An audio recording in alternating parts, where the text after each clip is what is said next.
The spit hit Jenny Martinez's cheek at exactly 6:47 a.m. on November 23, 2019. The glob caught the fluorescent light as it arced across Table 9 landing with a wet sound that made every customer in Martinez's diner look up from their eggs and hash browns. Jenny froze mid-reach, the coffee pot still tilted in her hands, steam rising between her and the boy who'd just marked her face with contempt. Braden Westwood leaned back in the vinyl booth, his $8,000 watch catching the light as he crossed his arms. 17 years old and already perfected in the art of cruelty. His three friends laughed on cue, the practiced sound of enablers who'd learned that loyalty to power mattered more than decency. Jenny's hand moved to her cheek. Slow. Mechanical. The spit was warm. It slid down toward her jaw. Every eye in the diner tracked its path. The room had gone silent except for the hiss of the griddle and the low hum of the ancient Coca-Cola cooler in the corner. The diner smelled like home burnt coffee, motor oil from the garage next door, bacon grease that had soaked into the walls for 40 years. The smell of safety, of honest work, of a place where people came when they needed something familiar. Right now, it smelled like shame. Braden's voice carried that particular tone of boredom that only comes from never having been told no. What kind of dump serves cold coffee? You people are pathetic. The coffee wasn't cold. Jenny had poured it 90 seconds earlier. She'd worked this diner for 16 years. She knew coffee temperature better than she knew her own birthday. The words formed in her throat, an apology, an explanation, something to diffuse the moment before it cost her this job she couldn't afford to lose. But something stopped them. Maybe it was the way her daughter Sarah sat in the corner booth, 7 years old and watching. Maybe it was the spit still cooling on her cheek. Maybe it was just that a person can only take so much before something breaks. She set the coffee pot down, pulled off her apron. The fabric was stained with 16 years of other people's meals. She folded it once precise, the way her mother had taught her to fold laundry. Then she walked toward the door without looking back. Victor Chen, the owner, materialized from the kitchen. 63 years old and carrying the weight of 40 years of bills and broken equipment, and knowing that standing up for what was right didn't pay the lease. His voice caught her at the door. Jenny, please, just apologize. We can't afford trouble. She didn't turn around. The door opened. Cold November air hit her face. Montana cold, the kind that made your lungs ache. Outside, Cole Matthews sat on his Harley-Davidson Road King and watched the woman walk past. Her face was wet, not from tears, something else. He'd learned to read people in the Marines, the slight hitch in her step, the way she held her shoulders too rigid, the dangerous stillness that came before violence or collapse. She got into a Toyota that looked older than his bike. The engine coughed twice before catching.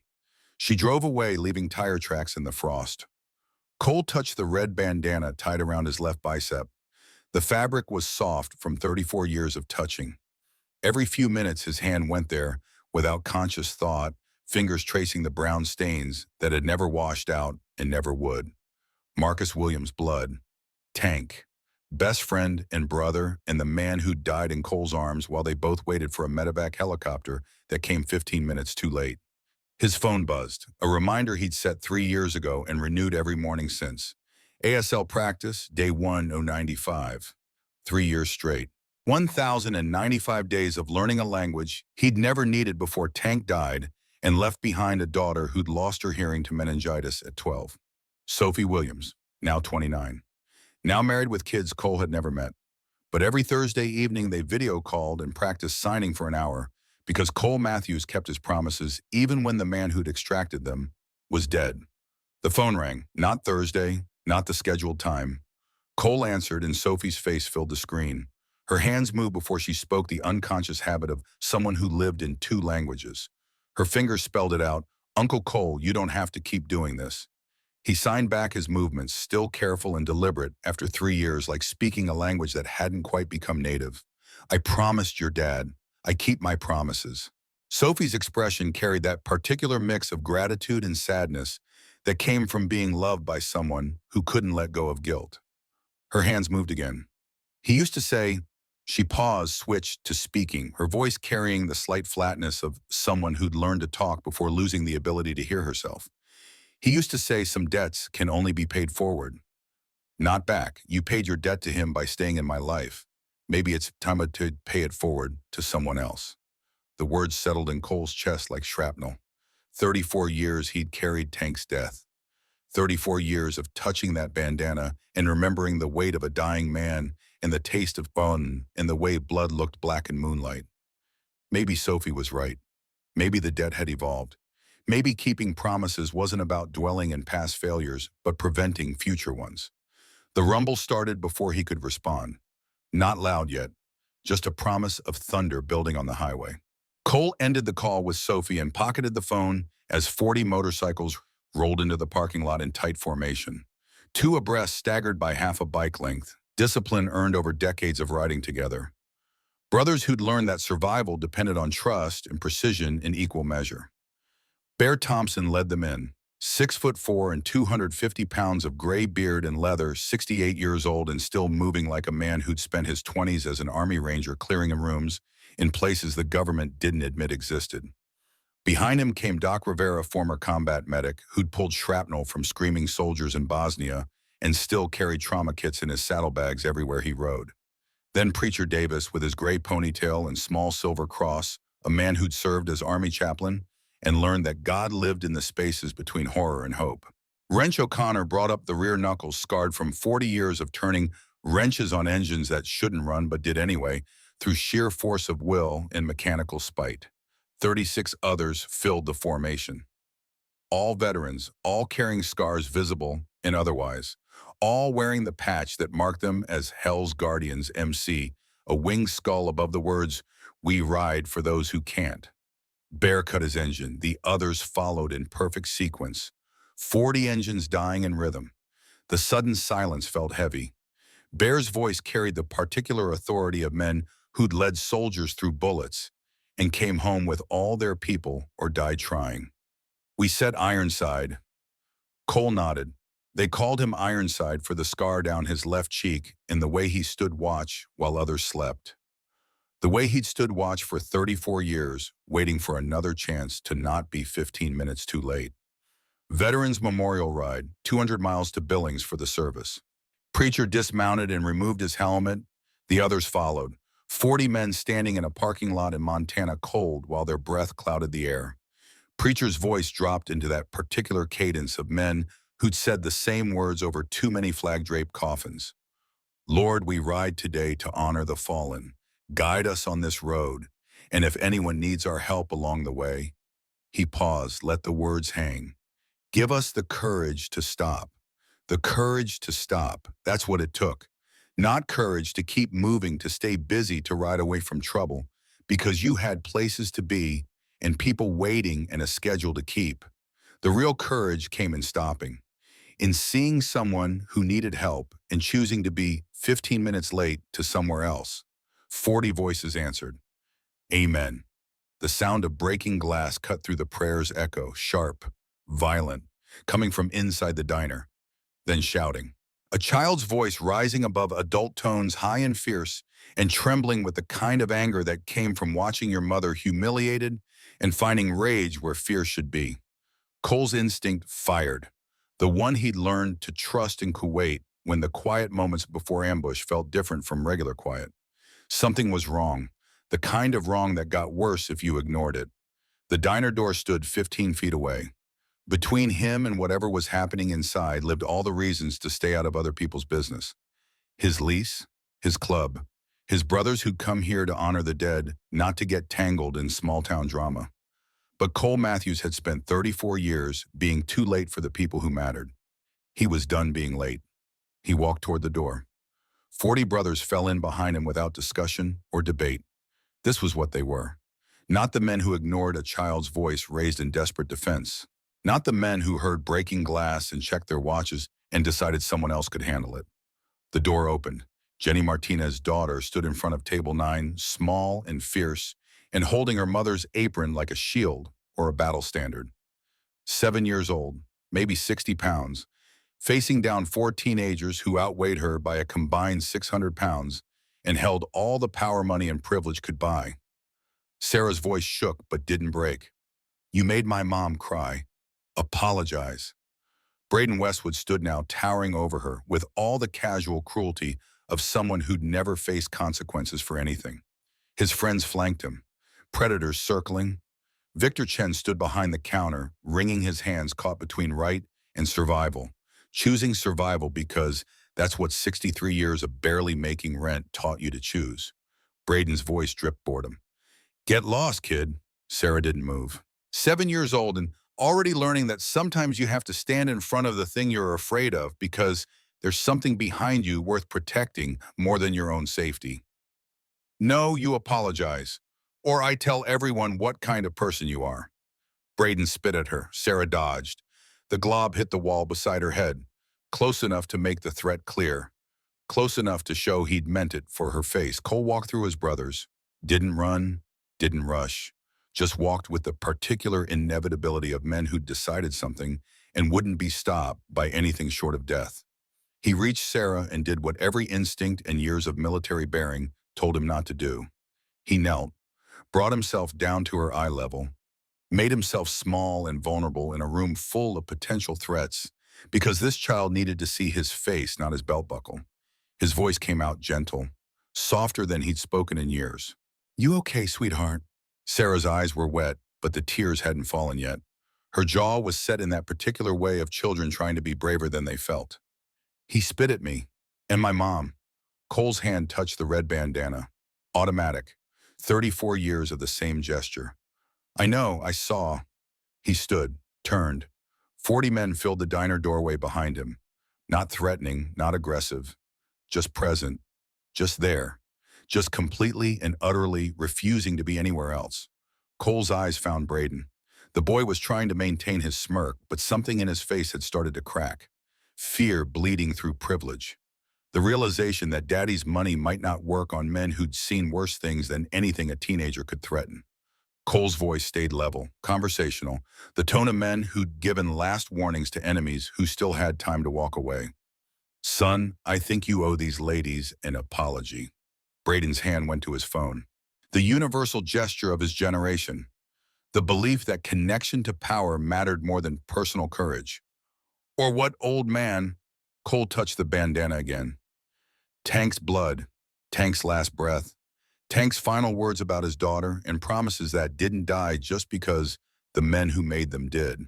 His voice carried weight earned through 3 decades of keeping faith with ghosts. Or you learn that some lessons cost more than money can buy. Braden dialed, put the phone on speaker with the casual arrogance of someone who'd never had to fight his own battles. The ringtone filled the diner. Once, twice, 3 times. Then a voice Cole recognized from city council meetings and hospital fundraisers and every public event where the powerful gathered to remind everyone who held the reins. Victor Crane answered with the particular irritation of successful men interrupted during important work. Braden. The boy's voice took on a whining quality that made Cole's jaw tighten. Dad, there's some bikers here threatening me. Crane's tone sharpened. Where Braden's smirk started to return. Martinez's diner. The pause lasted 3 seconds. Long enough for Cole to hear calculation happening on the other end. Long enough to understand this wasn't going to end with apologies and everyone going home. Crane's voice came back harder, colder. I'll be there in 10 minutes. Don't move. The call ended. Braden's smirk completed its journey back to his face. He looked at Cole with the expression of someone who'd just played an ace and expected to watch his opponent fold. Cole's expression didn't change. He'd played poker with men who bet lives instead of chips. A 17-year-old's daddy threat didn't register on the scale of things that scared him anymore. Preacher's voice came from behind, pitched low for Cole's ears only. Think he's connected. Cole kept his eyes on Braden. Doesn't matter. We're not leaving that little girl unprotected. Bear moved up beside Cole, 2 old warriors flanking a child who'd shown more courage than most adults managed in lifetimes. Bear's presence communicated what words didn't need to. Whatever was coming through that door in 10 minutes would have to go through them first. Sarah looked up at Cole. Her hand reached out and touched the red bandana on his arm, with careful reverence like touching something sacred. Her voice came out small but steady. My grandma says angels come in funny shapes, and you came when we needed help. That makes you an angel. Cole's throat tightened. Angels. He'd spent 34 years thinking of himself as the man who'd failed, who'd been 15 minutes too slow, who'd watched his best friend die in sand and heat and couldn't do anything except hold him while the light went out. But maybe angels weren't the ones who saved everyone. Maybe angels were just the ones who showed up when someone called. Doc moved to the window, watching the road. Wrench positioned himself by the back door. Preacher stayed near Sarah. 40 men shifted into defensive positions without being told, the muscle memory of soldiers who'd survived by reading situations and responding before threats became bullets. The black Escalade pulled into the parking lot at exactly 6:57 a.m., 10 minutes as promised. Victor Crane emerged wearing a suit that cost more than Cole's bike. 50-something years old and carrying power like a weapon he'd learned to wield with precision. Silver hair, confident stride, the walk of men who own things and people and believe both could be bought for the right price. He entered the diner, surveyed the scene with eyes that calculated angles and leverage and how to turn this situation to his advantage. His gaze swept over 40 leather-clad bikers and dismissed them as obstacles to be managed rather than threats to be feared. His voice carried practiced warmth, the tone of salesmen and politicians, and men who smiled while they planned your destruction. "Gentlemen, I'm Victor Crane. I believe there's been a misunderstanding." Bear stepping forward, president to CEO, old soldier to modern warrior. Different battlefields, same fundamental contest of will. "No misunderstanding. Your son spit on two people. We'd like an apology." Crane's expression shifted into understanding. This was a problem he knew how to solve. Everything was a problem he knew how to solve because every problem came down to finding the right price. He pulled out a checkbook. The gesture was smooth practice, the motion of a man who'd bought his way out of consequences so many times it had become reflex. "My son is 17. Teenage boys make mistakes." His pen hovered over the check. "I'm sure we can resolve this financially." "How much?" 5,010. The silence that followed carried weight. 40 men watching, waiting, letting Crane's offer hang in the air long enough for him to hear how it sounded. Long enough for him to understand he'd just insulted everyone in the room. Cole moved forward, not aggressive, just present, just closing distance until he stood close enough that Crane had to acknowledge him as something more than background. Cole's voice stayed level, but the steel underneath was Marine Corps steel, the kind that had been tested in deserts and didn't bend. "Some things can't be bought, Mr. Crane. Dignity, respect, an apology." Crane's eyes focused on Cole properly for the first time, calculating, assessing, finding something he hadn't expected in a biker standing in a diner at 7 in the morning. "And you are?" Cole's hand touched the bandana. "Cole Matthews, Marine Corps retired. These are my brothers, and we don't ride away from bullies." Crane's smile thinned. The practiced warmth evaporated into something colder and more real.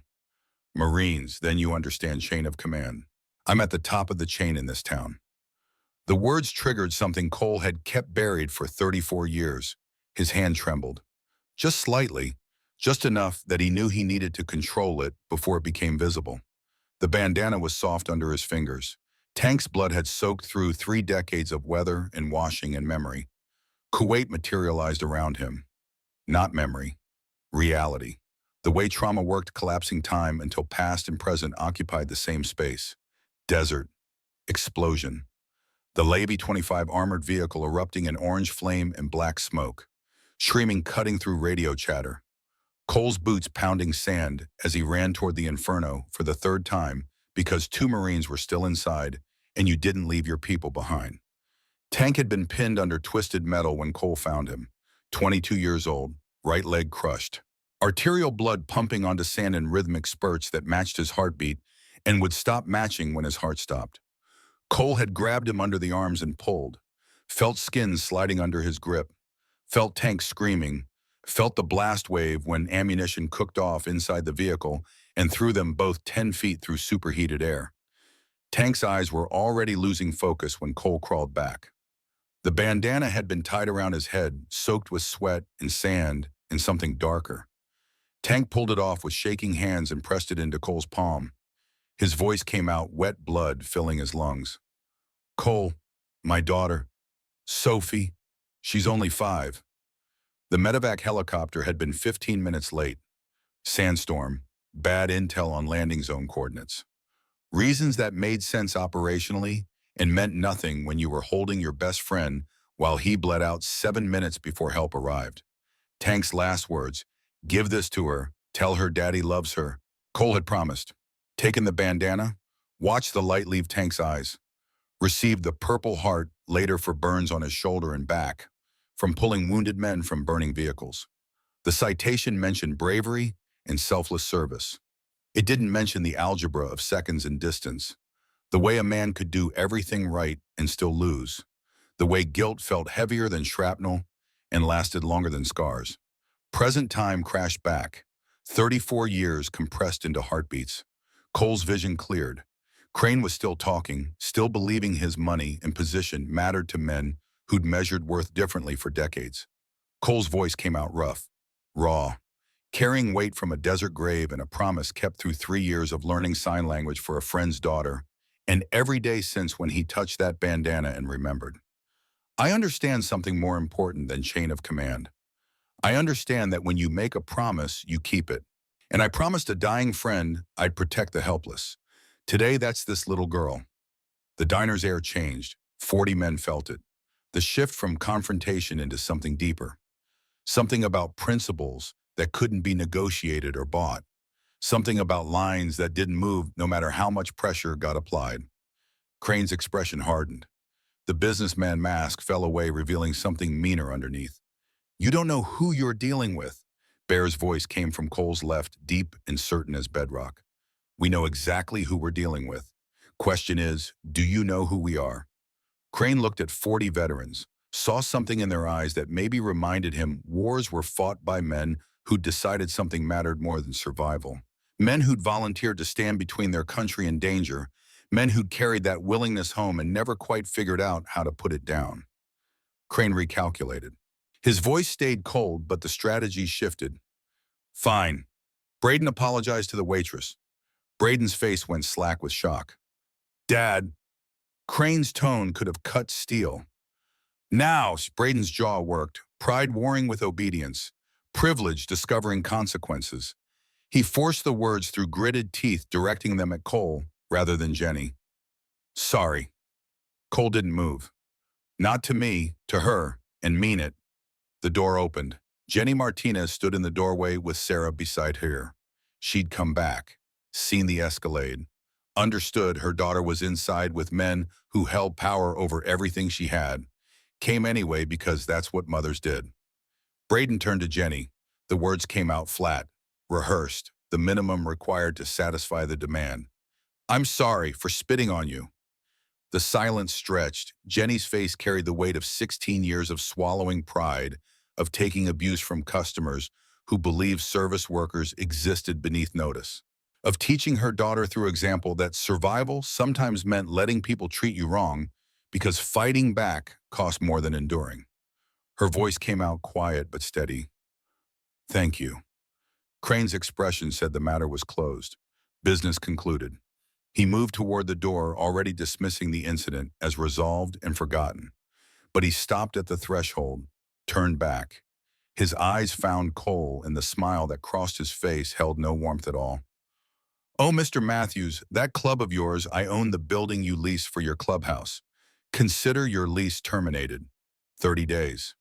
He left. The Escalade's engine purred with expensive precision.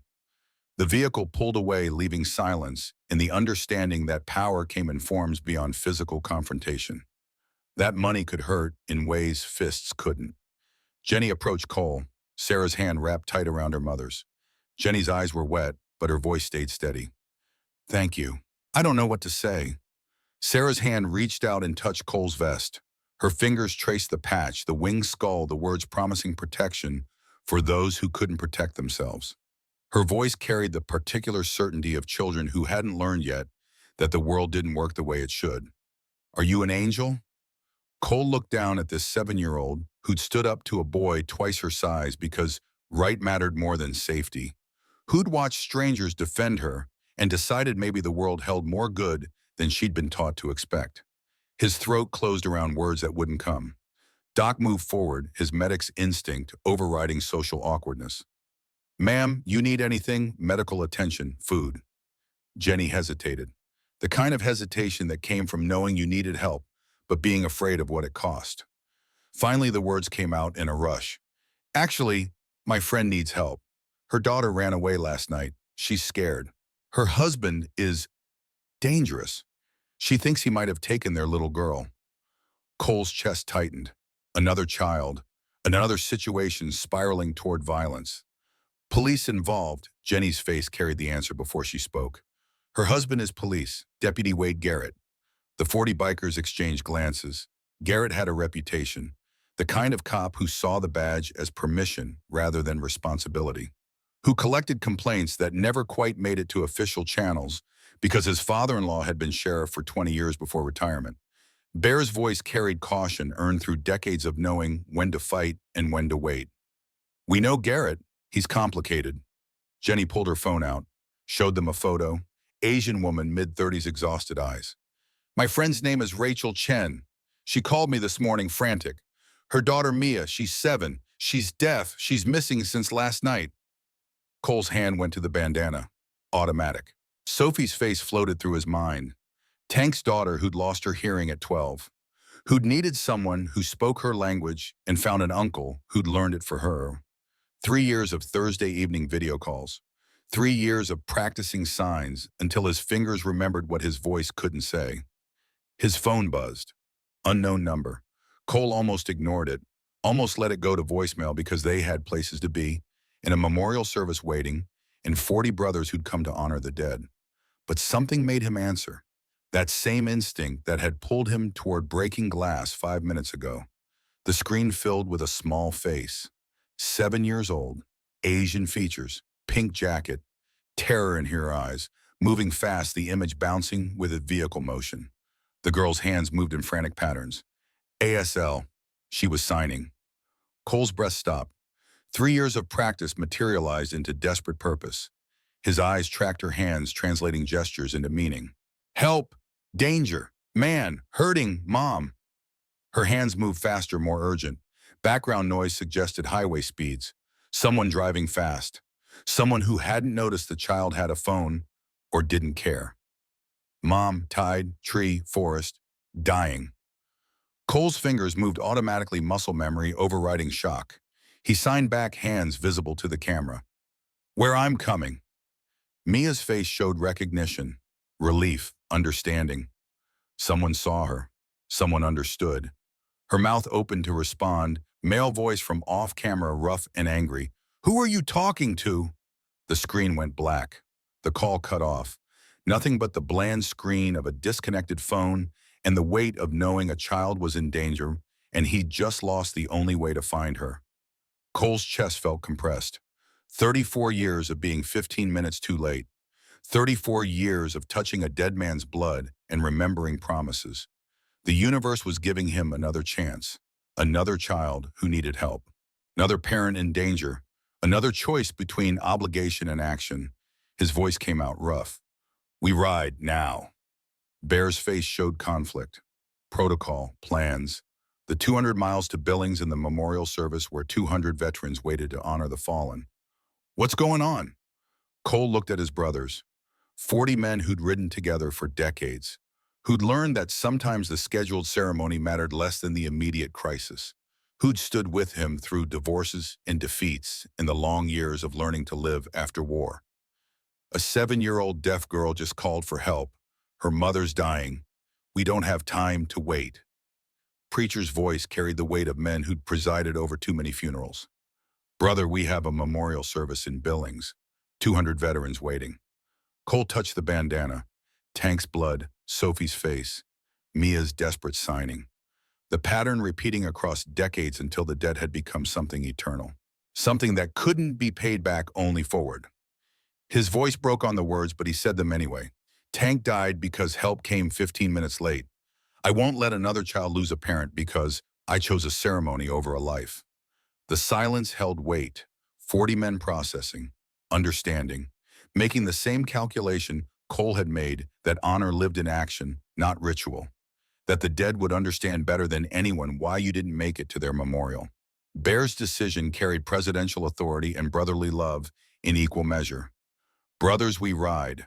The fallen will understand. They always do. 40 engines roared to life.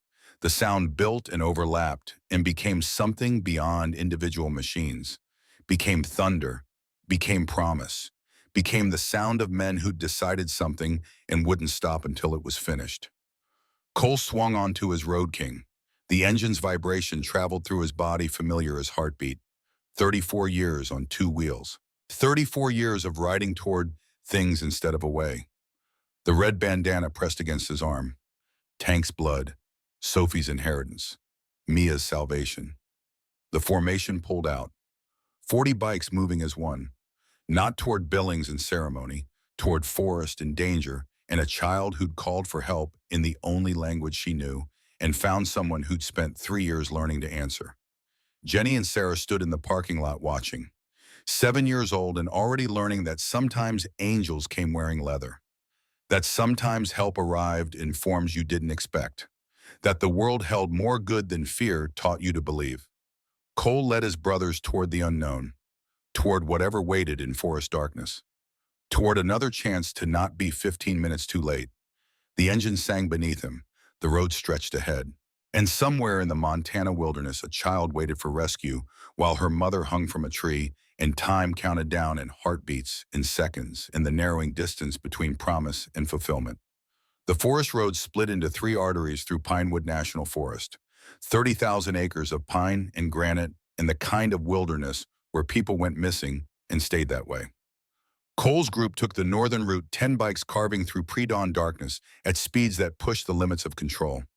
Doc rode beside him, Wrench and Preacher, flanking 6 others, spread in formation behind. The remaining 30 bikes split east and south under Bear's coordination, casting nets through territory that could hide 100 crimes. Cole's radio crackled, Bear's voice cutting through wind noise. "Ironside, what are we looking for?" The question hung because Cole didn't have coordinates or addresses or anything concrete beyond a terrified child's signs and his gut telling him time was currency they couldn't afford to waste. His mind replayed Mia's hands, the specific gestures, the way her fingers formed shapes that meant tree and forest and mother and dying. His voice fought against the wind. Oak tree, old growth. She signed it multiple times, something big enough to be a landmark. Doc's response carried medical weight. If she's been out there all night in this cold, hypothermia sets in after 3 hours of exposure, it's been 8 minimum. The math was brutal. 8 hours in November, Montana cold. A 7-year-old body had less mass to retain heat, less experience, knowing when cold stopped being discomfort and became death. Every minute they spent searching was a minute Mia's mother, if she was still alive, spent dying. Cole twisted the throttle harder. The Road King responded with power that felt almost sentient, like the machine understood urgency. The road beneath them was frost-slicked and treacherous. Taking a curve too fast meant sliding into trees or embankments, or the kind of crashes that ended with helicopters and body bags. But going slow meant arriving too late. Again. Always too late.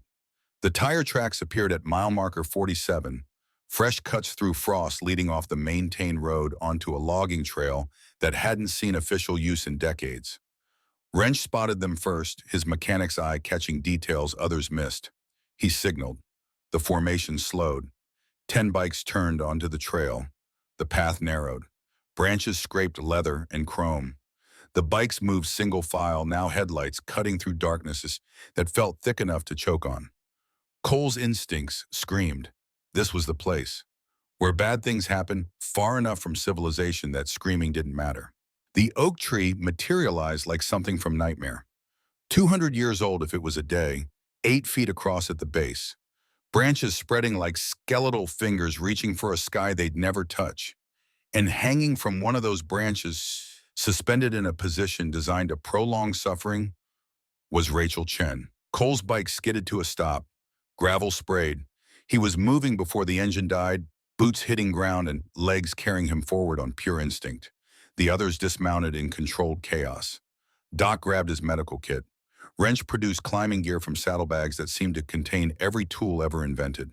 Preacher moved to establish perimeter security because training never died even when horror tried to override it. Rachel's face was a mask of trauma, swollen, bruised, colors that shouldn't exist on living tissue. Her arms were bound behind her back, rope looped over a branch 12 feet up. The position kept her on tiptoes, prevented proper breathing, turned every second into a choice between suffocation and pain. Her dress was torn, blood had dried in patterns that told stories Cole's mind refused to read completely. Doc reached her first.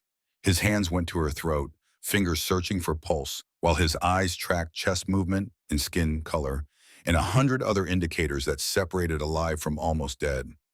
His voice came out clinical, the tone of medics who'd learned to separate emotion from assessment or lose their minds.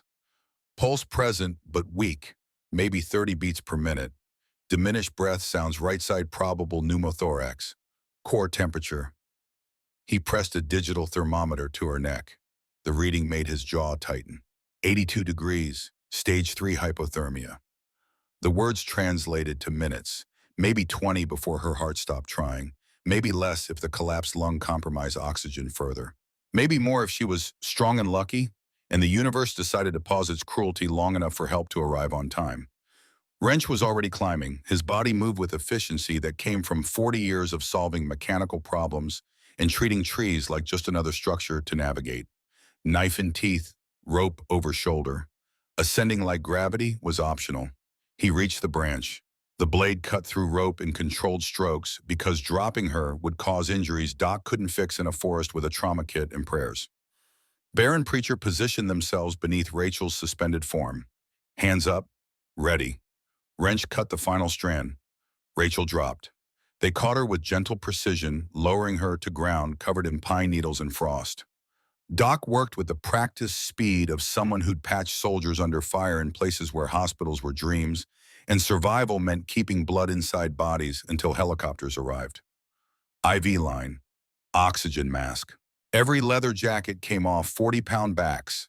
They piled them over Rachel's broken body, using their own warmth to combat hypothermia that wanted to steal what trauma hadn't killed yet.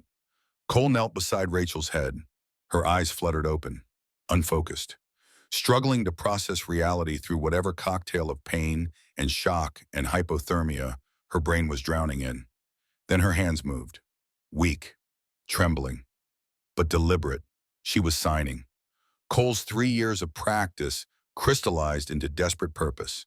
His hands responded before conscious thought caught up, forming shapes that meant understanding and help and safety.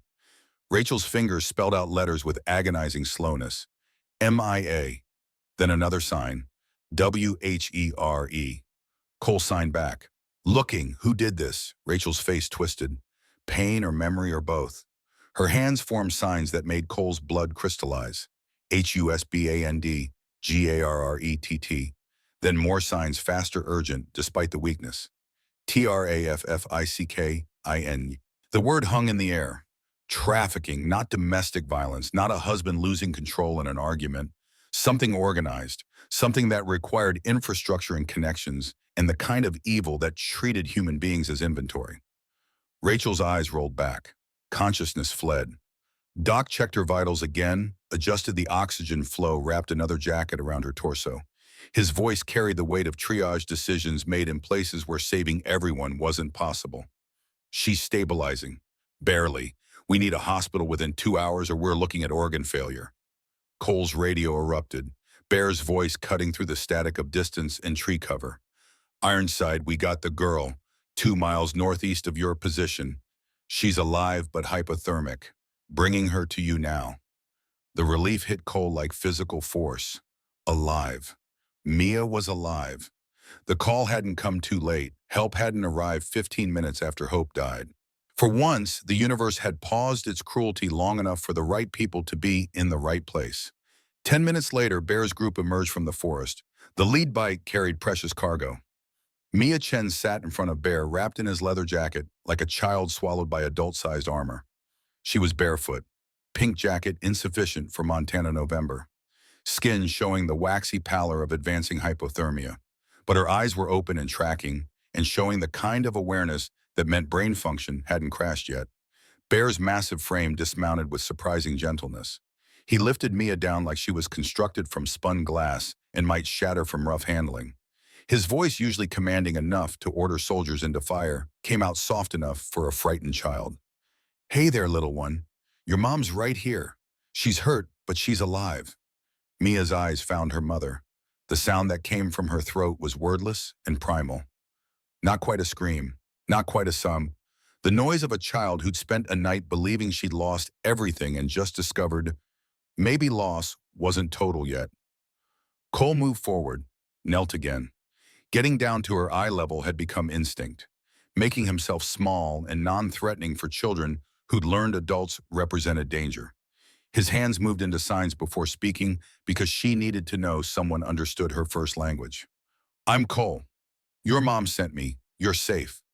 Mia's face did something complicated. Relief and disbelief in the particular exhaustion that came from using every reserve of courage a 7-year-old possessed. Then she threw her arms around Cole's neck. The embrace was desperate, trembling. Her body shook with cold and shock and the after effects of terror. Cole held her, felt the red bandana pressed between their bodies. Tank's blood, Sophie's inheritance, Mia's salvation. The pattern repeating across decades, each iteration carrying forward the debt that couldn't be paid back, only forward into new lives and new promises. Doc appeared with blankets and hot packs in the medical assessment checklist he had run on 1,000 patients. But Mia clutched the red backpack she'd been carrying with the kind of grip that meant whatever was inside mattered more than warmth or comfort. Cole's hands formed signs. "What's in ba?" Mia's fingers responded with deliberate precision, despite the cold making them stiff and clumsy. "Proof. Mom said show someone who cares." She unzipped the backpack with fumbling hands. Inside was a drawing, construction paper, crayons. A child's artwork showing an angel with wings spread wide standing between a small figure and dark shadows that reached with grasping hands. The angel's face was blank, empty, waiting for features that would transform it from symbol into person. Mia flipped the paper over. The back was covered in adult handwriting. Neat, precise. The penmanship of someone who'd spent years keeping financial records and understood that documentation was the difference between accusation and proof. Cole's eyes tracked across words that rearranged his understanding of the situation. This wasn't random violence. This was witness elimination. Rachel Chen wasn't just a battered wife. She was a threat to something bigger. The letter opened with brutal simplicity. "If you're reading this, I'm probably dead." Rachel had been an accountant for Crane Enterprises. 5 years of managing books and payroll in the legitimate business that provided cover for something else. 2 years ago, she discovered discrepancies. Money flowing through channels that didn't match any legal operation. Payments to people who didn't exist. Shipments logged as equipment, but manifested as something far more valuable and terrible. Children. The letter detailed everything. Victor Crane ran a trafficking network that moved kids from border crossings to distribution points, disguised as warehouses and storage facilities. Sheriff Garrett provided protection. 8 other men names listed with specificity that suggested documentation existed somewhere, handled logistics and security, and the kind of violence necessary to keep victims compliant and witnesses silent. Tonight, 10 p.m., Miller's Warehouse on Route 40. 12 children arriving from El Paso, ages 6 to 14. Destination unknown, but Rachel's investigation suggested Canadian buyers. The kind of people who paid premium prices for specific inventory. Evidence existed. Photos, financial records, audio recordings. Rachel had spent 2 years documenting everything, uploading files to cloud storage she'd accessed through an email account Crane didn't know existed. The password was written at the bottom of the letter, Mias Angel 77. The final lines carried the particular desperation of mothers who knew they were out of time. "Please save them. Please protect Mia." Cole's hands trembled, holding the paper. Not from cold, from rage, from the realization that he'd stumbled into something that extended far beyond one child and one battered woman. 12 kids were inbound. 12 sets of parents somewhere wondering where their children were. 12 futures being stolen by men who'd calculated that profit mattered more than humanity. His watch showed 8:47 a.m. 13 hours until the shipment arrived. 13 hours to coordinate with authorities and plan an intervention and somehow prevent 12 children from disappearing into networks that consumed innocence and spit out trauma. Cole pulled his phone, scrolled through contacts he hadn't called in years, found the name he needed, Frank Stone, FBI special agent. Someone Cole had served with in Desert Storm, different units, but the same war. They'd kept sporadic contact, Christmas cards, occasional phone calls when nostalgia outweighed the weight of remembering. The phone rang 4 times, long enough that Cole started preparing a message for voicemail. Then Stone answered with the gravel voice of someone interrupted during sleep he probably needed. "This better be life or death because I was having a really good dream about fishing." Cole's voice came out flat, precise, the tone of military briefings where emotion complicated communication. "Frank, it's Cole Matthews. And yeah, it's life or death. Multiple lives." The tone shifted immediately. Sleep evaporated into focus. This was why Stone had survived 20 years in federal law enforcement. The ability to go from unconscious to operational in seconds. "Talk to me." Cole laid it out. Rachel Chen, Victor Crane, Sheriff Garrett, the trafficking network, the 12 children arriving at 10 p.m., the evidence uploaded to cloud storage. Every detail compressed into efficient summary because time was currency they couldn't waste on elaboration. Stone listened without interrupting. His breathing was the only indication he was still on the line. When Cole finished, the silence stretched long enough to become uncomfortable. Finally, Stone's voice came back, carrying weight Cole hadn't expected. "Jesus Christ, Matthews, you've stumbled into a federal investigation." Cole's chest tightened. "What?" The explanation hit like artillery. Pinewood had been under FBI surveillance for 6 months. Stone was leading the operation. They'd been building a case against Crane, gathering evidence with the kind of patient documentation that survived legal challenges and put people away for decades instead of years. And Rachel Chen wasn't a traumatized wife who discovered her husband's crimes. She was Stone's undercover agent. 2 years embedded in Crane's organization. 2 years documenting every transaction and meeting and crime. Building the kind of ironclad case that would dismantle the entire network instead of just cutting off one head and watching 2 more grow. Stone's voice carried frustration that bordered on rage. "We were set to raid next month. Coordinated strike across 4 states, 37 arrests, asset seizures, the kind of case that destroys infrastructure for years. But now Garrett knows Rachel's missing. Crane knows. They'll scatter. Move operations. We'll lose everything." Cole's mind struggled to process. Rachel was FBI. The torture wasn't domestic violence, it was interrogation. Garrett had been trying to find out what she knew, what she'd documented, who she'd told. The fact that she was still alive meant she hadn't broken. 2 years of pretending, and she'd held through torture that would have broken most trained operatives. His voice came out harder than intended. "She's your agent, and you left her hanging from a tree." Stone's response carried its own anger. "We had no idea she'd been compromised. She missed 1 check-in. That's not unusual in deep cover. By the time we realized something was wrong, she'd been missing 12 hours. We had search teams mobilizing, but you got there first." The radio crackled, Doc's voice tight with medical urgency. "Cole, we need to move. Rachel's vitals are dropping. Hospital now, or we're looking at cardiac arrest in the next 30 minutes. Cole's attention split. Phone in one hand, dying woman 10 feet away, child clutching a backpack that contained evidence of crimes that made his stomach turn. 13 hours until 12 more kids arrived at a warehouse where men waited to ship them toward horrors his imagination refused to fully construct. Stone's voice pulled him back. "Matthews, listen carefully. You cannot interfere with this operation. Rachel's cover is blown, but the investigation isn't dead yet. We can still salvage this if Crane thinks she died without talking. If you bring her to a hospital, every cop and nurse will know. Garrett will know. The whole network vanishes." The words landed like accusation. Like Stone was asking Cole to let a woman die to preserve an investigation. To choose abstract justice over immediate salvation. The kind of impossible calculation that existed in briefing rooms and policy documents, but exploded into moral shrapnel when you had to make the choice while looking at someone's daughter. Cole's voice came out cold as Montana winter. "You're asking me to let her die. I'm asking you to think about 12 kids who die tonight if Crane scatters before we can raid that warehouse. I'm asking you to think about the 100 other kids who will get trafficked next month if this network stays operational. Rachel knew the risks. She's a federal agent. She signed up for this. Mia's small hand tugged Cole's jacket. She was watching him, reading his face the way deaf children learn to read expressions and body language, because that's how they survived in a hearing world. Her fingers formed signs, slow, deliberate, making sure he understood.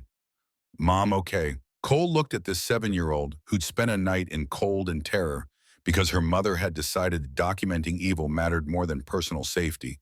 Who'd called for help in the only language she knew and found someone who'd spent 3 years learning to answer. Who was asking a question Cole did not know how to answer honestly without destroying whatever fragile hope kept her standing. The red bandana pressed against his arm. Tank's blood. The promise that had defined 34 years of Cole's life. The understanding that sometimes you had to choose between competing goods and live with the weight of whatever you chose. His hands moved into signs. Your mom strong, fighting. Then to Stone, his voice carrying decision that was already made and couldn't be unmade. There's a doctor, former Army medic, private clinic, discreet. We're taking Rachel there. She gets treatment. You get your investigation. But I'm not letting her die in a forest because you need a body to sell your cover story. Stone's exasperation bled through the phone. Matthews. Frank, I've got a dying federal agent and her terrified daughter. I've got evidence of 12 kids arriving tonight, and I've got 13 hours to figure out how to save them without getting everyone killed. You can work with me or work around me, but I'm not walking away from this. The silence carried weight. Stone calculating angles and risks and whether Cole Matthews was asset or liability. Finally, his voice came back harder and more resigned. Fine. Get Rachel stabilized. Keep it quiet. I'm mobilizing a team. We'll be there in 6 hours. But Matthews, you do not engage that warehouse tonight. That's a federal operation. You stay clear or I'll have you arrested for obstruction. The call ended. Cole stood in forest darkness with a phone going cold in his hand and decisions piling up like bodies. 6 hours until FBI arrived. 13 hours until the shipment. 7 hours of gap where anything could happen and probably would. Preacher appeared beside him. The chaplain's presence carried weight beyond physical mass. Decades of standing beside dying soldiers and saying words that tried to make meaning from waste. His voice came out quiet enough that Mia wouldn't hear. Brother, what do we do? Cole looked at Rachel Chen. At Mia holding her backpack like it contained salvation. At 40 bikers who'd followed him into forest darkness because he'd asked and they trusted, and brotherhood meant you didn't question the call when it came. His hand touched the bandana. Tank's blood. 34 years of promises. The understanding that some debts could only be paid forward into actions that echoed across decades and touched lives that would never know the names of the men who saved them. We saved them, all of them. Rachel and Mia and those 12 kids arriving tonight. And we do it by being too stubborn to fail and too committed to walk away. Preacher's face showed something between concern and pride. FBI said to stand down. FBI said to stay clear of the warehouse. Didn't say anything about getting Rachel medical attention or making sure those kids have someone watching when they arrive. Cole's voice carried the particular determination of men who'd decided something and wouldn't be moved by threats or reason. Stone's got 6 hours to get here. That gives them time to prepare, to position, to be ready for whatever happens when 10 p.m. rolls around. Bear's voice carried across the clearing. Brothers, mount up. We've got a woman who needs a hospital and a doctor who needs to know we're coming. The formation reformed. Rachel was secured in Doc's sidecar wrapped in leather and blankets in the desperate hope that her body would hold together long enough for medical intervention to matter. Mia rode with Cole, her small body pressed against his chest. Red backpack clutched between them. The engines roared. 40 machines becoming one sound, one purpose, one refusal to accept that evil could operate with impunity just because it wore expensive suits and carried badges. They rode toward Dr. Santos's clinic, toward FBI intervention, toward 10 p.m. in Miller's warehouse, and 12 children who needed someone to stand between them and the men who'd calculated that their suffering could be converted into profit. Cole's mind was already planning angles of approach, defensive positions. How 40 bikers and 15 federal agents could secure a warehouse and extract hostages without the kind of bloodbath that filled morgues and destroyed the very people they were trying to save. But underneath the tactical calculations lived something simpler: the understanding that he'd been given another chance, another opportunity to not be 15 minutes too late, another child who'd called for help and found him answering. The road stretched ahead. Dawn was breaking behind them, painting the sky in colors that promised a day full of choices and consequences. Mia's breath was warm against Cole's chest, the red bandana pressed between them. And somewhere ahead, 12 children waited, without knowing that 40 angels wearing leather were riding toward their salvation. Near Elena Santos's clinic occupied a converted ranch house 15 miles outside Pinewood proper. The building sat dark when 40 motorcycles rolled through pre-dawn gray engines, cutting to idle, as Cole surveyed approaches with the calculation of men who'd learned that knowing where doors were meant the difference between walking out and being carried. Elena emerged before bikes fully stopped. Mid-40s compact frame surgical cap already in place despite the hour. Her eyes swept across assembled bikers and landed on Doc with recognition that carried history and affection in equal measure. Samuel Rivera, should have known you'd show up with half an army. Doc maneuvered Rachel's semi-conscious form from the sidecar, his movements efficient but gentle. Elena, we need everything you've got. Multiple traumas, stage 3 hypothermia, pneumothorax, probably sepsis starting. She's been tortured for hours. Elena's professional mask snapped into place. Questions died because emergency medicine meant treating first. She gestured toward the doorway. Inside. Now. 2 of you assist. Rest, make yourselves scarce. The clinic interior was sparse but equipped with the particular efficiency of someone who'd practiced medicine in places where improvisation separated survivors from casualties. Exam table, monitors, supply cabinets organized with military precision that suggested Elena's time as Army medic in Afghanistan had left permanent marks. She worked without pause, hands flying across Rachel's body in systematic assessment, calling findings in rapid medical terminology that Doc translated into action through IV adjustments and oxygen flow modifications, and warming protocols that balanced urgency against shock. Cole carried Mia to a corner chair. The child's grip on his vest hadn't loosened since they'd left the forest. Her eyes tracked her mother's chest rising and falling under mechanical assistance, each breath a small victory against the death that had been waiting in those woods. He knelt, bringing himself to her eye level for what felt like the 100th time in 12 hours. His hands formed signs with the careful deliberation that 3 years of practice had earned but still required conscious effort. Your mom strong, doctor's best, she fighting hard. Mia's response came slowly, fingers stiff from cold and exhaustion and shock that hadn't finished processing. Will she die? The question demanded honesty more than comfort. This child had already learned that adults lied to protect children from truth, that reassurance often preceded abandonment. She was asking for reality, not fantasy. Cole's hands moved with precision. She might. Doctors working hard. But your mom, fighter, like you both survived. Together. Mia's face did something complicated. Her fingers formed new signs, hesitant but needing acknowledgement. Mommy lied. FBI agent. Not just mommy, whole life. The words carried betrayal and confusion that went deeper than simple deception. Cole understood that particular wound.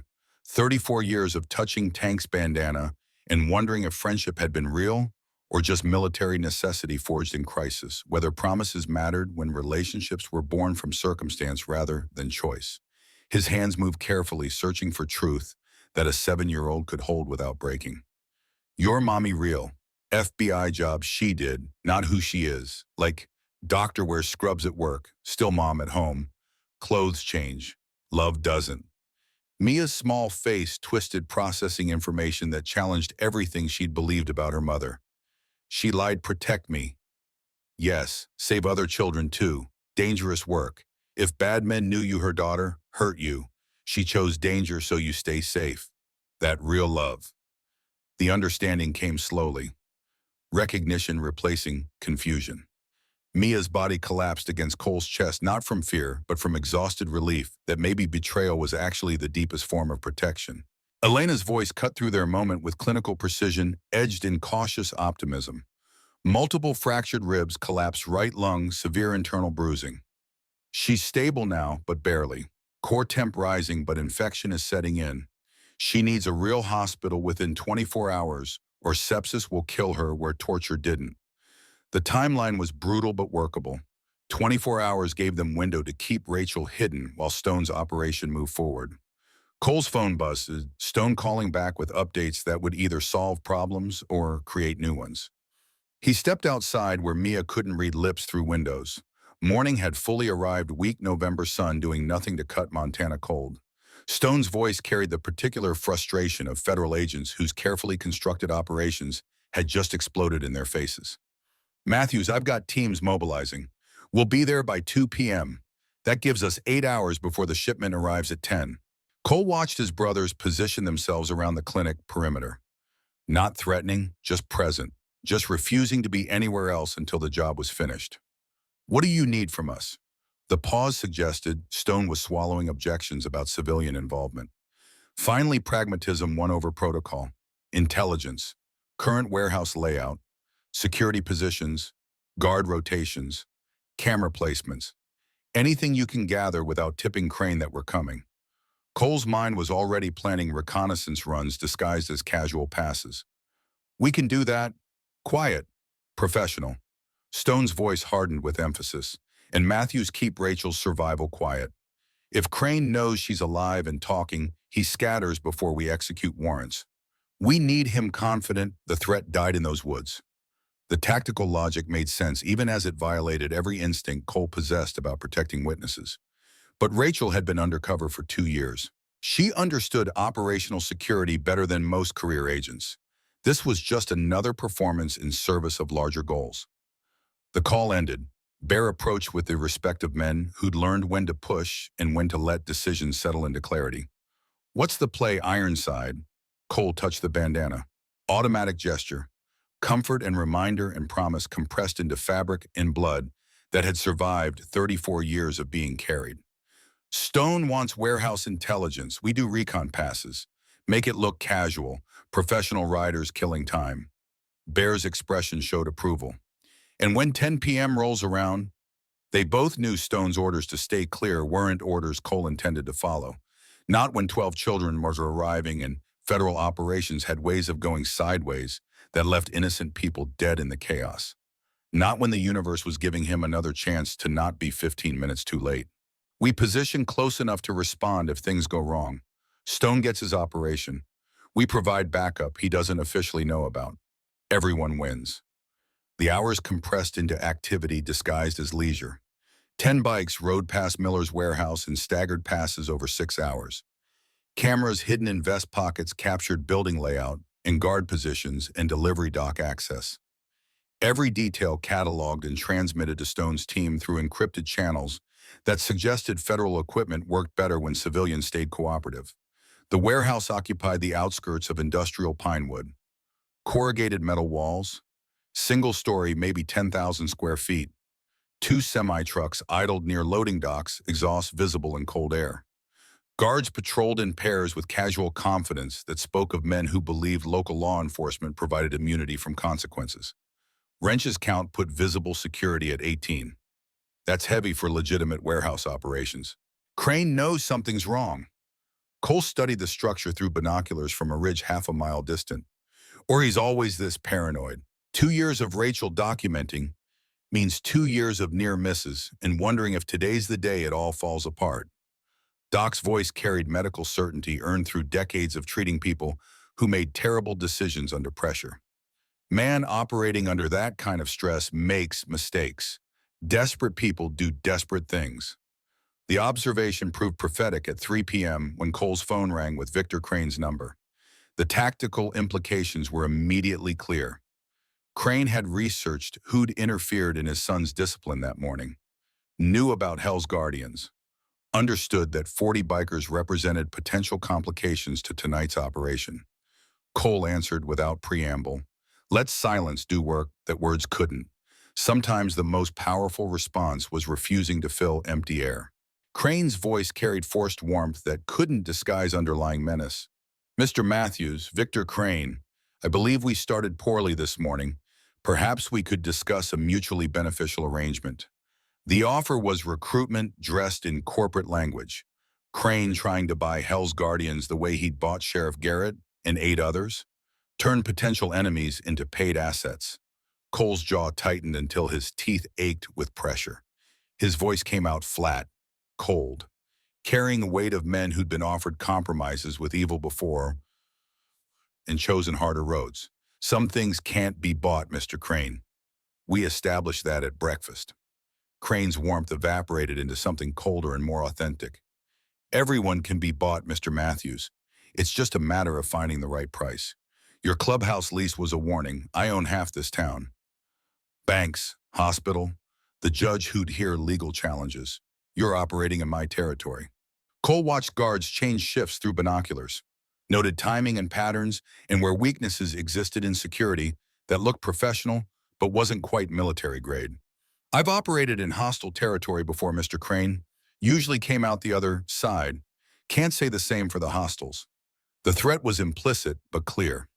Crane's silence suggested recalculation about whether Cole Matthews represented an obstacle to be removed or force too dangerous to engage directly. His voice returned, carrying resignation and warning in equal measure. I'll remember this conversation, Mr. Matthews. When things get difficult, I'll remember you chose opposition over cooperation. The calls ended. Cole lowered the phone, feeling bridges burned and consequences mounting. Crane now knew Hell's Guardians represented active resistance, would adjust security, would perhaps escalate force to levels that transformed rescue into bloodbath. Stone's convoy arrived at 2:17 p.m., 6 black SUVs, 15 federal agents in tactical gear. Stone himself looking older than Cole remembered, but carrying the same intensity that had kept him alive through 2 decades of federal law enforcement. The reunion was brief, 2 warriors acknowledging shared history before shifting into operational mode. Stone spread tactical maps across his SUV's hood, marking approach vectors and breach points and fallback positions.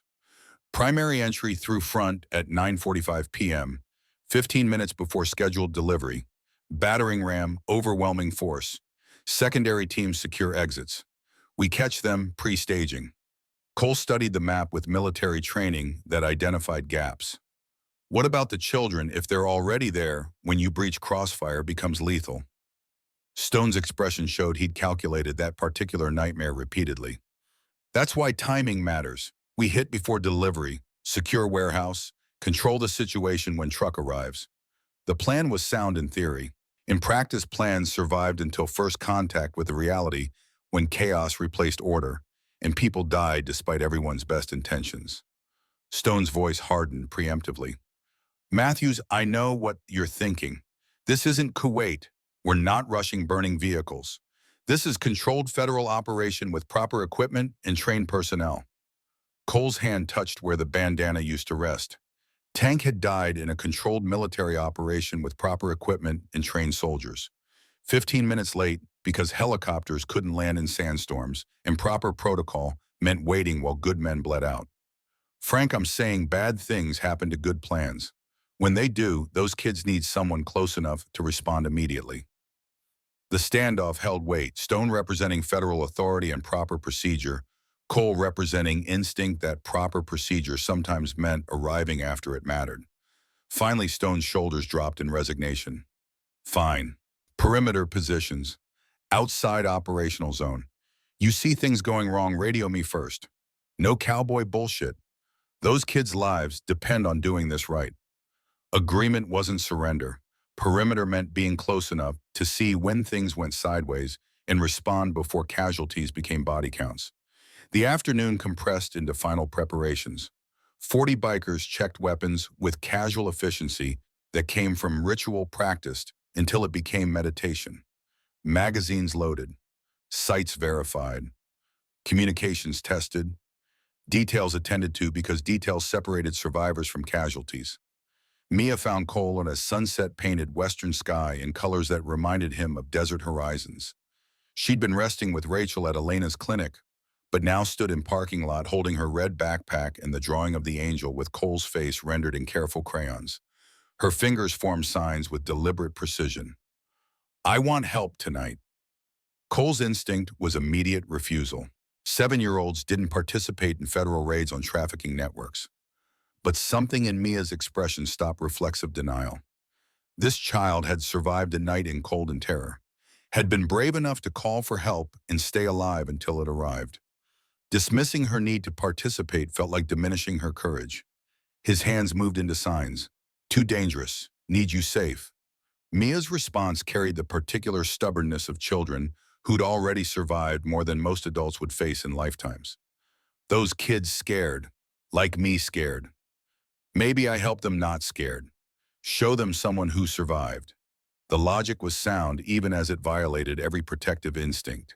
Mia wasn't asking to charge into gunfire. She was asking to be present when 12 terrified children emerged and needed to see someone who understood their fear, because she'd lived through it and was still standing. Cole looked at this 7-year-old who'd called him an angel when he was just a man trying to keep promises to ghosts, who taught him that redemption wasn't about erasing failures but about showing up for future chances. His hands formed careful signs. You stay with me. You do exactly what I say. No arguing. Deal. Mia's face transformed with relief and determination and fierce joy of being trusted with something important. Her fingers spelled the promise. Deal. Darkness fell fast and cold. November in Montana meant winter arrived early and stayed late. 40 motorcycles and 6 federal SUVs moved into position around Miller's warehouse with coordinated precision that would have impressed military planners. Cole positioned his group on eastern perimeter. 10 bikes. Clear sight lines to delivery dock where the truck carrying 12 children would arrive. Close enough to see, close enough to respond. Far enough that Stone couldn't accuse them of interference until interference became necessary.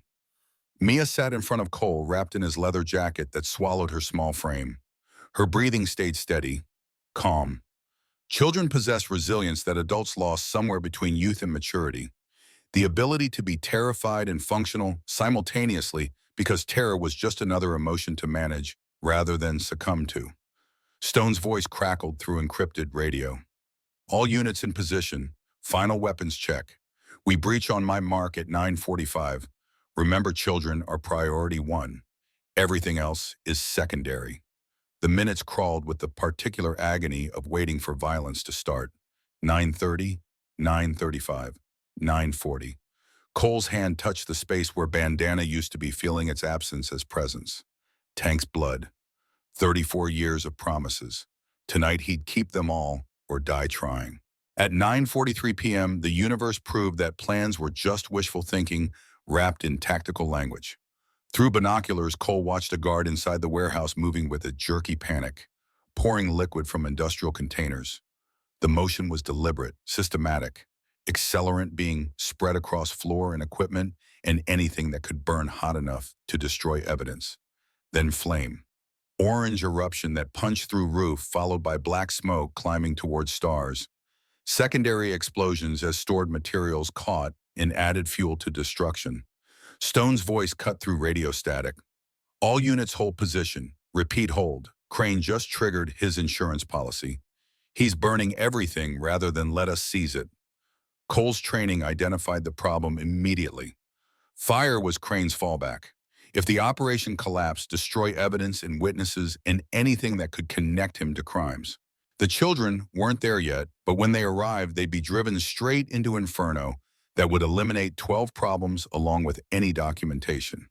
The semi-truck appeared at 9:51 p.m., right on schedule, heading directly toward burning warehouse because the driver either didn't know or didn't care that his delivery destination was currently consuming itself. Cole's instinct fired. Those 12 kids were in that truck. In minutes, they'd be at a burning building where panicked guards and federal agents were converging. Crossfire and fire and chaos. The perfect storm where children died accidentally while adults focused on capturing criminals. He twisted throttle. The Road King lunged forward. Behind him, 9 brothers followed without question because this was what they were. Not the men who waited for permission while children drove toward danger. Stone's voice exploded through radio. Matthews, stand down. That's an order. Cole didn't respond. His focus narrowed to the truck now slowing as the driver registered something was wrong. The vehicle began reversing. Cole accelerated directly into its path, 9 bikes spreading into moving barricade that forced choice between stopping or collision. Brakes screamed. Air hissed. The rig shuddered to a stop, jackknifed across access road, blocking the route to burning warehouse and any reinforcements that might arrive with worse intentions than rescue. Cole dismounted before his bike fully stopped. Colt drawn but pointed at ground because children were inside and seeing guns didn't help trauma. The driver's door opened. Young kid, maybe 25, face pale with realization that his evening had become complicated in ways minimum wage didn't cover. Cole's voice carried command. Out. Hands visible. Now. The driver stumbled from cab, hands raised, eyes wide with the particular fear of people who just learned they were in over their heads. I'm just a driver, man.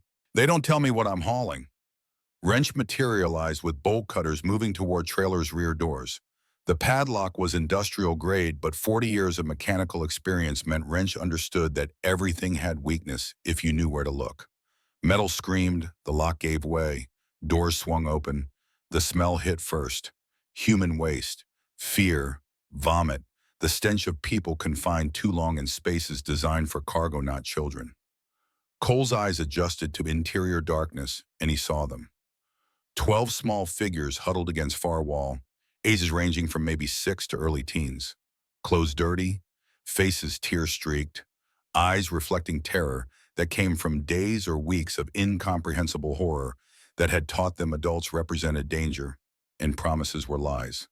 Cole holstered the Colt, raised hands showing they were empty, stepped into trailer with movements designed to communicate safety, not threat. His voice came out gentle as he could manage. We're here to help. Taking you somewhere safe. My name is Cole. These are my brothers. You're not in trouble, not in danger anymore. You're going home. The children didn't move. Trust had been shattered too thoroughly to rebuild with words. They'd learned that adults lied and safety was illusion that vanished when convenient.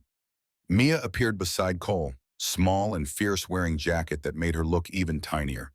She signed something, hands moving in an ASL that some children recognized. Then she pulled out her drawing, the angel with Cole's face now complete in crayon strokes. She showed it to 12 terrified faces, pointed at Cole, then at the drawing. Her voice came out clear despite her deafness, words carefully formed. He's like the angel in my picture. He came when I called. He'll protect you too. The oldest child, a boy of maybe 12, stepped forward cautiously. He spoke in halting English, carrying accent that suggested Spanish was primary language. You are the angel like she drew. Cole wanted to deny it, to explain he was just a man who'd failed too often and carried too much guilt to deserve that title. But Mia signed something to the boy, who translated for younger children in rapid Spanish. Whatever she said caused ripple effect. 12 faces turning toward Cole with expressions uncomfortably close to hope. Then one small boy, maybe 8 years old, caught sight of Mia's pink jacket. His hands moved. Deliberate ASL signs. M-I-A, Mia, Chen, you Mia's. Mia's eyes went wide. She signed back frantically. Yes, how you know? The boy's response came with desperate relief tinged with disbelief that promises could actually be kept. Your mommy told us, said someone coming, said daughter named Mia would help us. I didn't believe, but you here. Twist number 6 revealed Cole's chest constricted with understanding that hit like physical force. Rachel hadn't just documented the network for 2 years. She'd been preparing these kids, telling them rescue was possible, using her daughter's name as code for hope that sustained them through nightmare. 2 years undercover, 2 years telling terrified children someone would come. And now that someone was here, proving that sometimes promises kept in darkness eventually found light. Doc moved among children with medical efficiency transformed into grandfatherly gentleness, checking dehydration, distributing water bottles, speaking quiet reassurance in multiple languages because trauma transcended linguistic barriers. Then the oldest girl, maybe 13, stepped fully into light, and Deputy Anna Reyes's voice cut through radio frequency sharp with shock. Wait, that face, Maria. The girl's head snapped toward the voice. Mom. Twist number 5 detonated. Anna Reyes' response came broken with emotion that federal training couldn't contain. My daughter Maria. Missing 2 months. Garrett said she ran away, said she was rebellious, said not to worry. The implications exploded through everyone present. Garrett hadn't just protected Crane's network, he'd fed it. With his partner's 13-year-old daughter, had watched Anna grieve and search and blame herself, while knowing exactly where Maria was because he'd delivered her personally. Silence held weight beyond sound. Then Anna's voice returned cold as Montana winter carrying promise of retribution. I'm coming down there, and Garrett better pray FBI gets to him before I do. Behind them, engines roared, not motorcycles. Multiple vehicles approaching fast with headlights cutting through darkness. Cole's radio crackled with Stone's voice tight with urgency. Matthews, you've got company inbound. 6 vehicles, probably Crane's reinforcements, responding to the fire. The tactical situation was collapsing. Fire spreading, federal agents converging, Crane's security arriving, and Cole standing in trailer with 12 children who just started believing maybe rescue was real. The 6 vehicles stopped. Doors open. Armed men emerged. Not police uniforms. Private security. Mercenaries who worked for whoever paid and asked no questions about legality or morality. Cole counted 15 visible. Maybe more in vehicles. Odds that made tactical doctrine say retreat and regroup. But retreating meant abandoning 12 children to men who'd sell them to highest bidders. Meant being 15 minutes too late again. Meant touching empty space where bandana used to be for another 34 years, while remembering children he'd let go because proper procedure said, wait for backup. Cole stepped out a trailer, positioned himself between children and threats. His brothers formed up beside him without being told. 10 men against 15, with more possibly coming. The math was bad, but principle was absolute. These kids weren't going back. The lead mercenary was professional. Tactical gear. Rifle held with competence of someone who'd used it before. His voice carried flat affect of men who'd done terrible things and stopped letting it matter. Mr. Matthews, Mr. Crane would like to discuss that cargo. He's prepared to be generous. Cole's hand rested on Colt's grip. Not drawing, just reminding everyone present that weapons went both ways. Cargo, I see 12 children. They're not merchandise, they're people going home. The mercenary's expression didn't change. Mr. Crane has invested considerable resources. He can't afford losses. Surely we can reach accommodation. The negotiation was theater, buying time while both sides calculated whether this ended with handshakes or bullets. Cole's training identified the moment when talking stopped and action started. They were close, very close to line that once crossed couldn't be uncrossed. Then Victor Crane himself appeared, emerging from 7th vehicle flanked by 2 men in expensive suits who carried themselves with the particular stillness of professional killers wearing civilized clothing. Crane looked different from this morning, 50-something years old and carrying desperation like visible weight. His face was pale, hands trembled. This was man watching empire burn literally and figuratively while standing between bad options and worse ones. The 2 men beside him weren't employees. They were creditors. Mob enforcers sent to collect debts that couldn't be negotiated or delayed. Their presence explained everything about why Crane was here instead of running. Between Crane and the enforcers stood Deputy Anna Reyes, hands zip-tied, gun to her head, terror in her eyes mixing with rage because she'd just learned her daughter was in that truck while the partner she'd trusted had put her there. Crane's voice cracked with exhaustion and fear that went beyond tonight's failures. Mr. Matthews, I believe we have a situation. You have something I need. I have something you might value. Perhaps we can trade. Cole's mind raced through options. All bad, some worse. The kind of impossible calculation where every choice led to casualties and the only question was which casualties you could live with. Before he could respond, Mia's hand slipped from his grip. Mia, no. His voice cut off as she stepped into open ground. Bear moved to intercept. Too late. Doc lunged. Too slow. 10 bikers watched helpless as 7-year-old walked directly toward the man who'd ordered her mother tortured. Cole's hand went to his Colt. One shot. He could end Crane before the gun moved toward Mia. But Deputy Reyes was human shield. Would die in crossfire. Stone's voice through radio carried forced calm. Matthews, do not engage. Let her. Let her do whatever she's doing. Mia stopped 10 feet from Crane, small figure in oversized jacket holding drawing of Angel with Cole's face. Her voice came out clear despite her deafness, words formed with careful precision learned through years of speech therapy. Mr. Crane, my mommy didn't tell you where I was. You hurt her so much. But she didn't tell. Do you know why? Crane's face twisted with confusion and frustration. Because she's a federal agent. No. Mia's interruption was gentle but absolute. Because mommies protect their babies, even from monsters, even when it hurts. She held up the drawing showing Angel protecting child from shadows. These angels came because I asked. 40 men rode through cold and dark because I needed help. They didn't know me. They didn't owe me anything. But they came. Her eyes locked on Crane's with intensity that transcended childhood.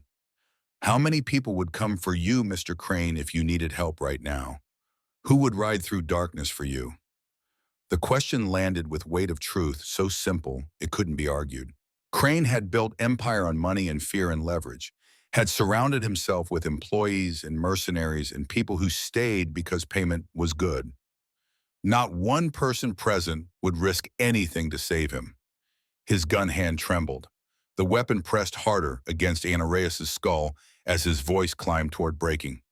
Your mother is dead, little girl, hung from tree where she'll rot. And you're next unless Mr. Matthews gives me what I want. Cole's voice cut through Crane's hysteria with calm that came from men who'd given last warnings. Mr. Crane let Deputy Reyes go. You're done. Warehouse burning, evidence secured. FBI has warrants for 37 people. But right now, in this moment, you choose whether you go to prison or die in Montana dirt. Crane's laugh was brittle with edges of hysteria. Prison for life or death today, that's not a choice. Cole took one step forward, hands visible, not threatening, just refusing to be anywhere else. You're wrong. Prison means you wake up tomorrow, means maybe you use that time to become something better than what you are. Death means it ends here. All possibility, all chance. The words were for Crane, but also for Cole. 34 years of believing redemption was impossible, that past failures defined future possibilities. Mia had taught different. These 12 children were proving it. One of the mob enforcers spoke, thick accent, Russian maybe, voice carrying finality. Mr. Crane, clock is ticking. $500,000 plus 12 children. Both delivered by midnight or agreements become unpleasant for your family. The other enforcer checked expensive watch with theatrical precision. 2 hours, 13 minutes remaining. We suggest you conclude negotiations efficiently. Crane's face showed man trapped between impossible choices. FBI wanted him in prison for decades. Mob wanted money and merchandise or would kill everyone he loved slowly. Bikers blocked his only assets. There was no winning move left on the board. His resolve cracked. The gun lowered. Just slightly. Just enough. Ana Reyes drove her elbow backward into Crane's solar plexus with tactical training that suggested her time in honest law enforcement hadn't been wasted. She spun clear as he doubled over, gasping. Her hands still zip-tied, but her voice carried authority. Victor Crane, you're under arrest for human trafficking, kidnapping, and about 30 other charges I'll remember while you sit in federal holding. The 15 mercenaries watched their employer collapse and made instant calculation. Professional fighters didn't die for paychecks when paychecks stopped being guaranteed. Weapons lowered, hands raised. The universal signal of contractors who just decided survival beat loyalty. Federal agents emerged from darkness with overwhelming presence of legitimate authority backed by warrants. Stone personally secured Crane with zip ties deployed with grim satisfaction of investigators who'd spent months building cases watching them finally close. The two mob enforcers exchanged glances. One shrugged, the other smiled with expression suggesting this outcome was acceptable. Crane in FBI custody meant his assets were now available for civil seizure through different channels. They climbed into their vehicle and drove away because organized crime was understood that federal problems created opportunities for patient people. Chaos of arrest processed around them. Mercenaries detained, evidence photographed, medical teams arriving to document trauma, and begin long process of healing bodies, if not minds. Cole found himself standing in organized chaos, feeling oddly disconnected as adrenaline drained away, leaving exhaustion and strange anticlimax that followed operations where success meant preventing bad things rather than achieving dramatic victory. Federal Protective Services arrived with blankets and hot chocolate and kind voices offering comfort. But the 12 children didn't move toward strangers. They stayed clustered around Mia and Cole like they'd found something safer than official rescue. The smallest girl, maybe 6, clutching battered, stuffed rabbit, signed question to Mia with hands that trembled from cold and fear. Mia's hands responded, then she looked up at Cole. She wants to know if angels leave now. If we safe, you go away. Cole knelt one final time that night, made himself small for children who'd learned adults represented danger. His hands formed signs careful and deliberate. We stay until you safe. Tomorrow parents come. Families reunite. But tonight we here, watching, always. Bear's massive frame lowered beside him with surprising gentleness. And if any of you need anything, 5 years from now, 10 years, 20, you call, we come. That's what guardian angels do. Doc moved among them with medical kit transformed into grandfatherly care, checking scrapes, distributing hand warmers, speaking quiet Spanish to ones who needed familiar language, proving safety, came in many forms. Preacher gathered them for prayer that transcended denomination. Words about darkness ending and light returning, and how worst nights birthed strongest dawns, and how courage meant surviving until rescue arrived. Maria Reyes stood with her mother Anna, holding each other with desperate intensity. 2 months of thinking child was gone forever, erased in moment of impossible reunion. Anna's face showed emotion that professional training couldn't contain, mixing with cold fury reserved for partners who betrayed fundamental trust. Stone approached Cole with expression suggesting complicated feelings about civilian involvement in federal operations. Matthews, officially, I should charge you with interference. Unofficially, you saved 12 lives and helped dismantle network we've chased for years. So, thank you. And please don't make me regret not arresting you. Cole's smile was slight but genuine. Can't make promises I won't keep. Rachel emerged from Elena's clinic, supported by Dr. Santos. Still weak but determined to see daughter she'd survived torture to protect. The embrace between Rachel and Mia held weight transcending language spoken or signed. 2 people who'd survived because of each other's courage and intervention of men who'd decided some things mattered more than procedure. Rachel found Cole before dawn fully broke. Her face still carried bruises, but eyes were clear and grateful. The Bureau will process official commendations, but that feels insufficient for what you did. Cole shook his head. Your daughter called for help. We answered. That's what we do. Rachel's expression carried understanding earned through 2 years undercover. She saw through deflection to truth underneath. Mia says you gave her something precious. Promise from 34 years ago. That's not just answering call. That's passing on legacy. The word resonated. Legacy. Not burden, not guilt, not debt that could never be paid. Legacy suggested inheritance of value, something worth keeping and giving forward. The engines roared as dawn painted eastern sky. 40 brothers mounting bikes that had carried them through chaos into something that felt like victory, even if it was just preventing defeat. They rode toward Pinewood and home, and lives that would continue despite night's interruption. Cole led formation with Mia's drawing folded in his vest pocket, next to Tank's purple heart he'd carried for 34 years. Next to Sophie's most recent photo showing her with children who called Cole uncle, despite no blood relation. Artifacts telling story of promises kept and debts paid forward, and understanding that heroism wasn't about being perfect, but about showing up when called. 5 years later, the restoration of Old Miller's Church had taken 3 years, and volunteer hours nobody counted, because counting would have diminished the giving.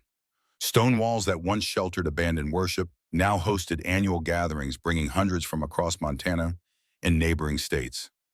Bronze plaques named 40 men who'd ridden into darkness that November night in 2025 and returned with children who deserved better. Cole Matthews stood near entrance wearing gray hair that had fully surrendered to age and scars that multiplied with years. 63 now, still straight-backed, still riding, still carrying promises that had evolved from burden into calling that gave shape to days. 500 motorcycles filled surrounding fields in formation, impressive enough for parade grounds. Hell's Guardians had grown. 10 states, hundreds of members, all wearing patch promising protection for those who couldn't protect themselves.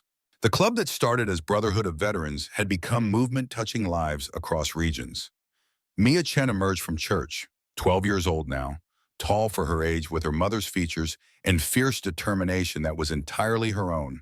She wore jeans and Hell's Guardians Youth Program t-shirt. Around her neck hung small pendant red bandana design miniaturized in enamel.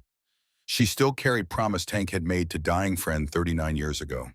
Her hands moved in ASL that Cole now spoke fluently after 8 years of daily practice that had become as natural as breathing. Ready, his response was automatic. Always. The crowd reflected significance. Chen stood with good man who'd married her understanding some bonds transcended romance. The 12 children were teenagers now flown in from 3 states with families who'd reclaim them after nightmares ended. Sheriff Ana Reyes worked security with hand-picked team. She'd taken permanent appointment 3 years prior transforming department that had forgotten integrity. Agent Frank Stone stood with family relationships rebuilt through patience. Dr. Elena Santos and Doc Rivera staffed medical tent because 8 decades between them held enough experience for any crisis. Sophie Williams appeared via video screen near altar. 29 years old with children of her own now, she signed greeting to crowd translating simultaneously. Thank you for honoring my father's memory by proving his sacrifice mattered beyond the day he died. Thank you for teaching me promises don't die with people who make them. And thank you, Uncle Cole, for turning grief into grace. Took podium with poise beyond her years. Her voice was clear, hands moving in ASL as she spoke. 5 years ago tonight, I ran into darkness looking for help. I found 40 strangers on motorcycles. They didn't know me. They didn't owe me anything. But they stopped. They fought. They saved my mother and 12 other children. She paused, letting words settle. And they taught me most important lesson. Real strength isn't about size or weapons. It's about standing up when others fall down. About keeping promises even when nobody's watching. About being person someone can run toward when world turns dark. Her eyes found Cole. When I turn 18, I'm joining FBI. I'm going to specialize in protecting children from trafficking. And when people ask, I'll tell them about the night 40 guardian angels taught me every child deserves someone willing to fight for them. Applause erupted, but Mia gestured and Rachel brought forward wooden plaque carved with 40 names. Every biker who'd ridden that night. Lifetime Guardian Award meant for men who'd turned brotherhood into salvation. This is for one man representing all 40. The man who taught me sign language so he could help everyone needing it. The man who showed me age doesn't weaken honor, it strengthens it. She looked directly at Cole. Cole Matthews, Grandpa Guardian. Will you accept this? The title landed with weight. Grandpa Guardian. Mia officially considered him family. Rachel had remarried, but Cole remained constant presence. Teaching, showing up. Being there when daughters needed someone who'd proven promises mattered more than blood.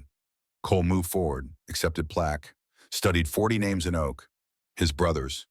Men who'd followed into darkness because he'd asked, and they'd trusted, and brotherhood meant you didn't question the call. His voice came out rough with emotion he no longer tried to hide. I don't deserve this alone. Every name here represents man who chose to act instead of looking away. We're not heroes. We're just people who decided some things matter more than personal safety. He looked at Mia, at Sophie's face on screen, at 12 teenagers who'd survived. At crowd of 500 gathered around principal, that rescue was possible if you paid the cost. 39 years ago, a man named Marcus Williams died in my arms in Kuwait Desert. He asked me to protect his daughter. I spent decades keeping that promise, learning sign language, staying connected to Sophie. His hand touched where bandana used to be. Mia wore it now, having taken up promise. And because of that, because of Tank's death and Sophie's deafness and my stubbornness, when 7-year-old deaf girl called for help, I understood her. Tank's death led to Mia's life. His sacrifice became her salvation. He held up plaque. That's the real lesson. Our worst moments can become someone else's miracle if we choose to honor them through service. Past doesn't die, it waits. And when we're brave enough to carry it forward, it becomes fuel for saving people we haven't met yet. Silence held weight. Then Bear started slow clap growing until 500 people joined. Noise became thunder. Validation that promises kept across decades could echo into lives stretching beyond original intentions. As sunset painted western sky, Cole stood among 500 gathered around, understanding that evil only won when good people ignored it. He thought about Tank bleeding out while helicopters were 15 minutes late, about Sophie learning sign language because Uncle promised her dead father he'd stay connected, about Mia running into darkness and finding angels wearing leather. He thought about 12 children who'd gone home to parents who'd thought they were lost forever, about Rachel Chen surviving torture because she refused to break, about promises that didn't die with men who made them, but evolved into legacies touching lives across generations. The red bandana was with Mia now. Past forward. Next guardian of promise that started in Kuwait and rippled through Montana and would continue echoing into futures Cole wouldn't live to see. That was the point. Promises weren't about men who made them. They were about people who kept them and lives that got saved because someone decided showing up mattered more than arriving on time.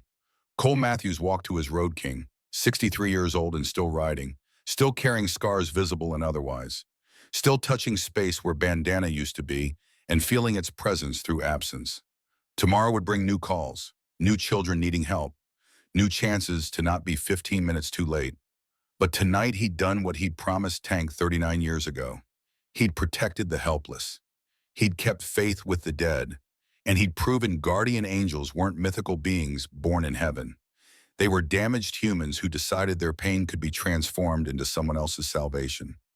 The road stretched ahead, full of promise and possibility and understanding that some debts could only be paid forward into actions echoing beyond the men who initiated them.